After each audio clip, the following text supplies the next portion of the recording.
Assalamualaikum warahmatullahi wabarakatuh. Kami dari kelompok 1 ingin menjelaskan mengenai dongeng Sunda dan aksara Sunda. Sebelumnya, perkenalkan, nama saya Alia Rahayu Zahra. Nama saya Rifaya Indarti Ningsih. Nama saya Ninita Diva Utami. Nama saya Lirzan Pratama. Dongeng adalah cerita aksi yang diwariskan secara turun-temurun dari nenek moyang. Dongeng atau cerita rakyat sudah hidup sejak lama dalam kehidupan masyarakat. Bisa dikatakan dongeng sudah ada sejak manusia mengenal bahasa. Dengan sifatnya yang demikian, maka dongeng dikategorikan sebagai bentuk sastra lama. Jadi dongeng Sunda terbagi menjadi 3. Yang pertama itu menyebar melalui lisan atau dari mulut ke mulut. Yang kedua, tidak diketahui siapa pengarangnya atau anonim. Yang ketiga, punya unsur pemuhalan atau mustahil, tidak masuk akal. Umpamanya, manusia berubah menjadi harimau atau hewan bisa berbicara dengan manusia. Fungsi dongeng bisa menjadi sebagai hiburan dan juga bisa menjadi sebagai media pendidikan. Karena cerita dongeng pada umumnya selalu syarat oleh pesan agar selalu bersikap dan berbuat baik. Di sini saya akan menjelaskan tentang jenis-jenis dongeng dan juga pengertiannya. Yang pertama ada fabel. Fabel adalah cerita dongeng yang tokoh utamanya binatang tetapi memiliki watak dan perilaku seperti manusia. Yang kedua ada legenda. Legenda merupakan cerita rakyat yang ada di kehidupan masyarakat dan berhubungan tentang suatu peristiwa. Yang ketiga ada mitos. Mitos ini adalah jenis dongeng yang berhubungan dengan kepercayaan masyarakat terhadap hal yang tidak masuk akal. Yang keempat ada sage. Sage adalah dongeng ceritanya mengisahkan tentang sejarah dari tokoh tertentu. Yang kelima ada parabel. Parabel adalah cerita yang mengandung nilai-nilai pendidikan yang disampaikan secara tersirat. Yang keenam ada jenaka, yaitu dongeng atau lelucon, cerita lucu yang diperankan oleh tokoh-tokohnya. Yang ketujuh itu ada dongeng biasa atau yang bisa disebut sebagai dongeng pada umumnya.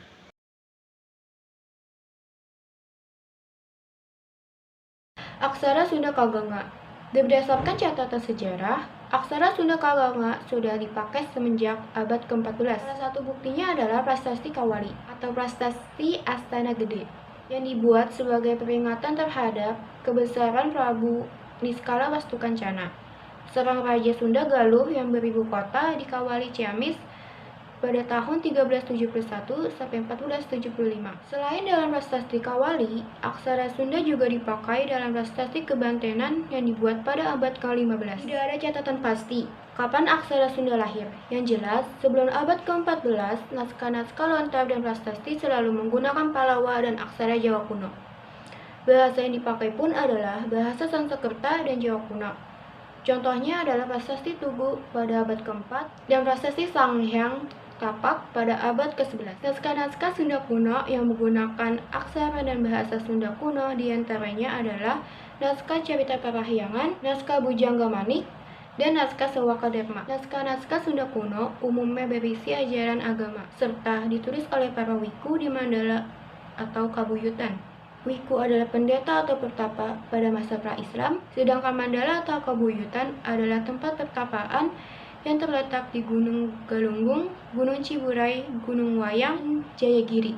Sudah orang Sunda masuk agama Islam, ada aksara Arab Pegon digunakan dalam tulis-menulis. Naskah kuno yang ditulis menggunakan aksara Pegon diantaranya adalah Kitab Waroga Jagat dari Sumedang, Pancakaki Karupen Kabeh dari Ciamis. Keduanya ditulis pada abad ke-18 serta menggunakan bahasa Jawa. Sesudah wilayah Priangan dikuasai Mataram, selanjutnya diperkenalkan pula aksara Jawa, lebih dikenal dengan istilah Halacaraka atau cacakan. Contohnya itu ada naskah Babat Pakuan dan naskah Babat Pajajaran ditulis pada abad ke-19. Aksara Sunda luluh sudah beberapa abad tenggelam. Tahun 1990-an, aksara Sunda mulai diperkenalkan kembali. Namun aksara Sunda yang kita kenal sekarang merupakan hasil modifikasi oleh para ahli filologi berdasarkan naskah-naskah Sunda kuno. Beberapa huruf yang ditambahkan: fa, sa, ka, za, kha, dan sya. Untuk kepentingan penyeragaman, selanjutnya disusunlah aksara Sunda luluh. Yang pertama itu ada aksara suara. Aksara suara adalah aksara yang memiliki suara vokal, yaitu a, i, u, e, o, e, e. A ditulis seperti ini, I ditulis seperti ini, U seperti ini, E seperti ini, O seperti ini, E seperti ini, dan E seperti ini. Yang kedua itu adalah aksara ngalagena. Aksara ngalagena adalah aksara konsonan, namun sudah memiliki suara vokal dasar A, seperti ka, ga, nga, ca, ja, nya, dan yang lain-lain. Ka ditulis seperti ini, ga seperti ini, nga seperti ini, ca seperti ini, ja seperti ini, nya seperti ini, ta seperti ini, da seperti ini, na seperti ini, pa seperti ini, ba seperti ini, ma seperti ini, ya seperti ini, ra seperti ini, la seperti ini, wa seperti ini, so, sa maksudnya, ha, fa, ka, sa, fa, za, sya, dan ha. Yang ketiga ada angka. 1 di dalam aksara ditulis seperti ini, 2 seperti ini, 3 seperti ini, 4 seperti ini, 5 seperti ini, 6 seperti ini, 7 seperti ini, 8 seperti ini, 9 seperti ini, dan 10 seperti ini. Rarangken aksara Sunda terdiri atas 13 buah dengan rincian 5 rarangken ditulis di atas huruf, 3 rarangken ditulis di bawah huruf, serta 5 rarangken ditulis sejajar dengan huruf. Yang pertama ada rarangken panghulu. Rarangken panghulu berfungsi merubah huruf konsonan dasar A menjadi I yang ditulis di atas huruf. Bisa ditulis seperti ini. Rarangken yang kedua adalah panyuku. Rarangken panyuku berfungsi merubah konsonan dasar A menjadi U yang ditulis di bawah huruf. Bisa dicontohkan seperti ini. Yang ketiga itu ada rarangken paneleng. Rarangken paneleng berfungsi merubah huruf konsonan dasar A menjadi E yang ditulis sejajar dengan huruf. Bisa dituliskan seperti ini. Rarangken yang keempat yaitu rarangken panolong. Rarangken panolong berfungsi merubah konsonan dasar A menjadi O yang ditulis sejajar dengan huruf. Dan bisa ditulis seperti ini contohnya.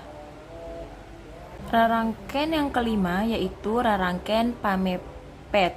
Rarangken pamepet berfungsi untuk merubah huruf konsonan dasar A menjadi E yang ditulis di atas huruf.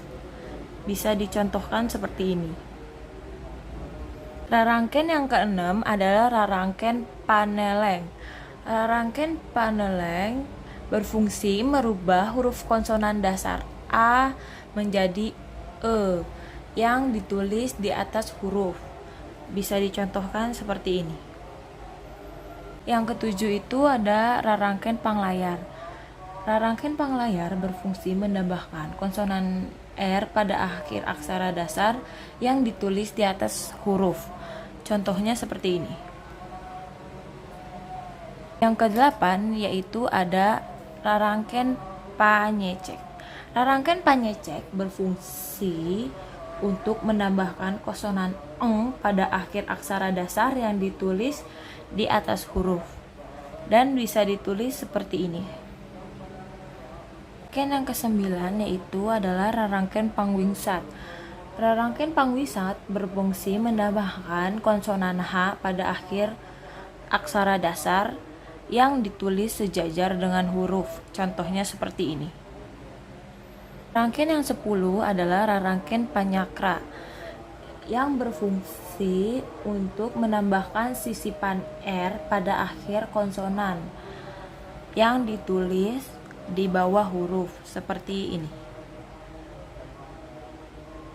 Yang ke-11 itu adalah rarangken pamingkal yang berfungsi menambahkan sisipan Y pada aksara konsonan yang ditulis sejajar dengan huruf dan bisa ditulis seperti ini.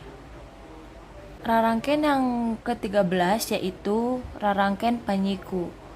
Rarangken panyiku berfungsi menambahkan sisipan L pada aksara konsonan yang ditulis di bawah huruf dan bisa ditulis seperti ini. Yang ke-14 atau yang terakhir yaitu rarangken pamae. Rarangken pamae berfungsi menghilangkan bunyi vokal dasar A pada aksara konsonan yang ditulis sejajar dengan huruf dan bisa ditulis seperti ini. Kami di sini mempunyai contoh kalimat menggunakan aksara Sunda, yaitu abdi cicing di Depok di tahun 2019. A dalam aksara Sunda ditulis seperti ini. B, karena di aksara Sunda tidak ada huruf B, yang ada adalah aksara ngalagen dari ba, jadi kita bisa menghilangkan huruf vokal A menggunakan rarangken pamae menjadi B saja.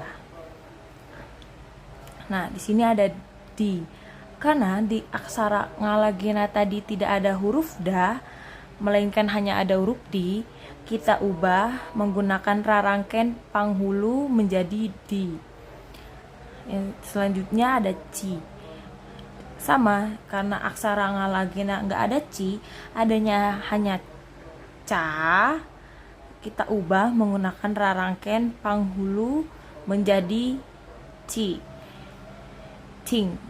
Cingnya sama seperti ci tadi, hanya di cing ini kita tambahkan rarangken panyecek di atasnya. Selanjutnya ada di. Sama seperti di dan ci tadi, huruf aksara da-nya hanya kita ubah menggunakan rarangken panghulu. Nah, selanjutnya itu ada d. Karena di aksara ngalagena itu nggak ada huruf D, melainkan hanya huruf da, kita bisa ubah menggunakan rarangken paneleng untuk mengubahnya menjadi D. Selanjutnya itu ada po. Karena di aksara Sunda tidak ada po, hanya melainkan ada pa, jadi kita bisa mengubah huruf O ini menggunakan rarangken panolong biar bisa menjadi po. Selanjutnya itu ada K. Nah, karena di aksara Sunda tidak ada huruf vokal K, melainkan hanya ada K, yaitu dengan huruf vokal A-nya, kita bisa menghilangkan menggunakan rarangken pameeh. Jadi hanya menjadi K doang. Selanjutnya ada T. T sama, karena di aksara ngalagena tidak ada huruf T, melainkan hanya huruf ta, kita bisa mengubahnya menggunakan rarangken panghulu. Nah, ini ta, ini tidak perlu ditambahkan rarangken apapun, karena di aksara ngalagena ada aksara ta. Nah, selanjutnya U. U ini huruf vokal, jadi ada dan kita tinggal tulis aja. Dan N. Nah, karena di huruf vokal itu tidak ada N, melainkan hanya ada na, kita bisa menambahkan rarangken pamaeh